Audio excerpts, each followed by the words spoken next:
Berjumpa lagi dalam permenungan kita edisi Sabtu 12 Agustus 2023, Pekan Biasa yang ke-18.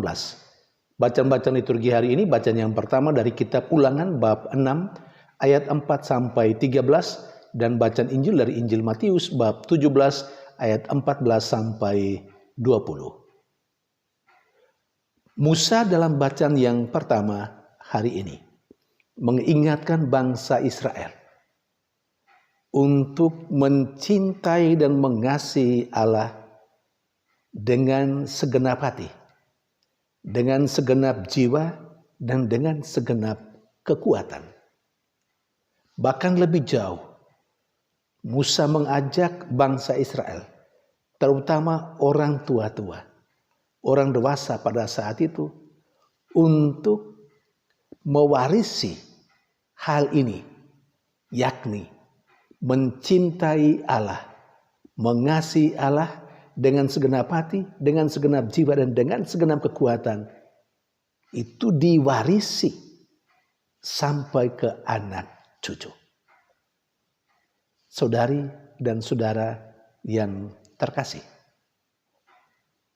mengapa Musa mengingatkan bangsa Israel untuk mencintai Allah dengan segenap hati, dengan segenap jiwa, dan dengan segenap kekuatan?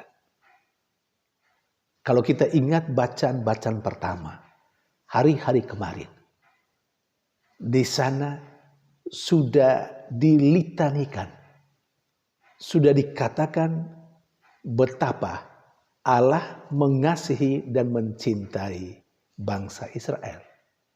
Allah telah terlebih dahulu menyatakan cintanya kepada bangsa Israel. Banyak hal yang sudah terjadi sebagai ungkapan cinta Allah kepada bangsa Israel.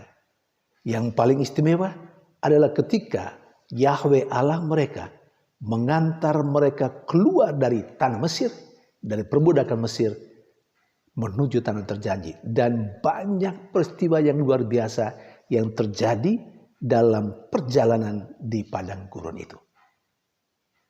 Jadi alasan mengapa Musa mengingatkan bangsa Israel untuk mencintai Allah dengan segenap hati, dengan segenap jiwa, dan dengan segenap kekuatan.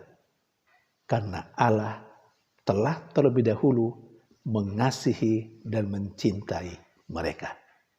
Maka kalau Musa mengajak mereka untuk mencintai Allah dengan segenap hati, dengan segenap jiwa, dan dengan segenap kekuatan, itu adalah bentuk syukur bangsa Israel kepada Yahweh Allah mereka. Sekali lagi, bentuk syukur kepada Allah yang telah terlebih dahulu mengasihi dan mencintai mereka. Saudari dan saudara yang terkasih, kalau kita boleh meneliti kembali, kalau kita boleh melihat kembali sejarah hidup pribadi kita,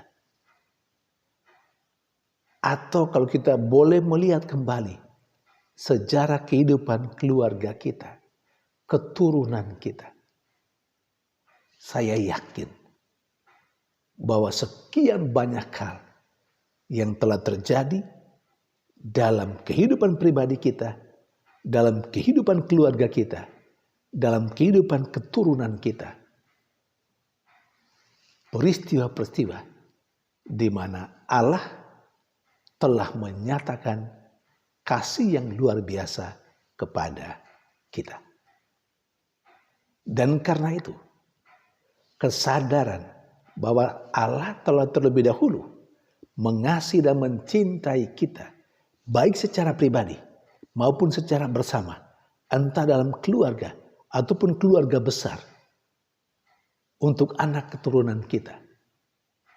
Maka mencontohi apa yang dilakukan oleh Musa kepada bangsa Israel, di mana Musa mengajak bangsa Israel untuk mencintai Allah dengan segenap hati, dengan segenap jiwa, dan dengan segenap kekuatan. Hal yang sama itu juga yang harus kita lakukan kepada Allah. Karena Allah telah terlebih dahulu mengasihi dan mencintai kita. Maka kita diminta untuk mengasihi dan mencintai Allah. Dan kalau kita menyatakan cinta kita, kasih kita kepada Allah dengan segenap hati, dengan segenap jiwa, dan dengan segenap kekuatan, itu adalah bentuk syukur kita kepada Allah. Sehingga konsekuensi selanjutnya, kalau kita mau menyatakan kasih kita kepada Allah dengan segenap hati, dengan segenap jiwa, dan dengan segenap kekuatan kita, maka kita tidak pernah boleh melakukan sesuatu sebagai ungkapan cinta kita kepada Tuhan dengan rumusan, saya buat ini, saya buat itu, supaya saya mendapatkan dari Tuhan ini dan itu. Tidak. Rumusannya mesti berbeda. Saya melakukan ini, saya berbuat ini untuk Tuhan melalui gerejanya, untuk umat Allah. Saya lakukan itu karena saya telah mendapatkan semua dari Allah. Saudari dan saudara yang terkasih, kalau kita perhatikan sungguh-sungguh rumusan berbuat sesuatu supaya mendapat sesuatu dari Allah dan berbuat sesuatu karena Allah telah terlebih dahulu melakukan sesuatu, maka bagi saya dan kiranya bagi kita sekalian, tidak ada lagi kita menuntut Allah atas apa yang kita lakukan untuk Allah saat ini.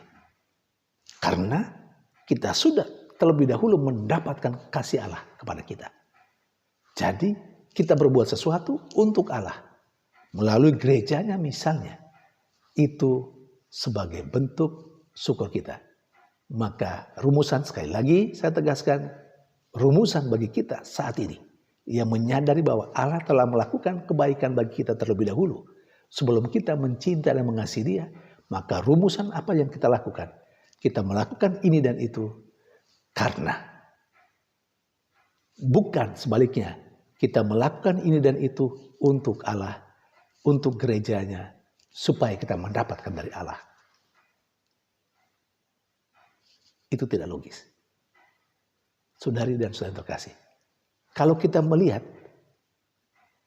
rumusan ini, maka kita memang harus mengakui dengan jujur bahwa kita terkadang terlibat dalam banyak hal dalam kehidupan gereja ini, dalam kehidupan di paroki, terkadang atau mungkin banyak kali, supaya kita mendapatkan sesuatu dari Allah.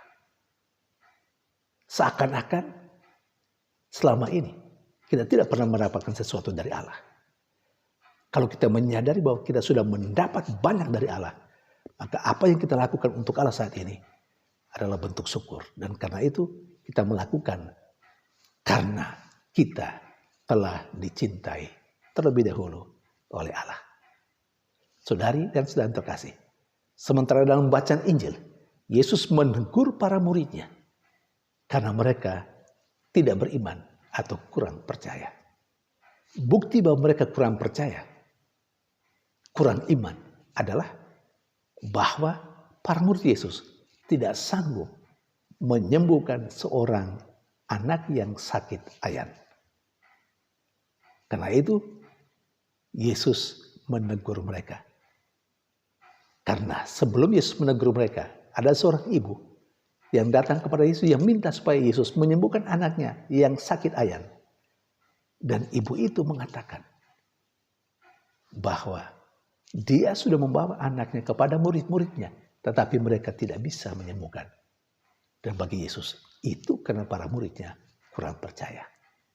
Saudari dan saudara terkasih, apakah iman, kepercayaan ada dalam diri kita? Andai kata kita memiliki iman sebesar biji sesawi saja, kita bisa berbuat banyak hal. Kalau sampai saat ini banyak hal juga tidak bisa kita buat, itu karena kita belum punya iman. Tuhan memberkati.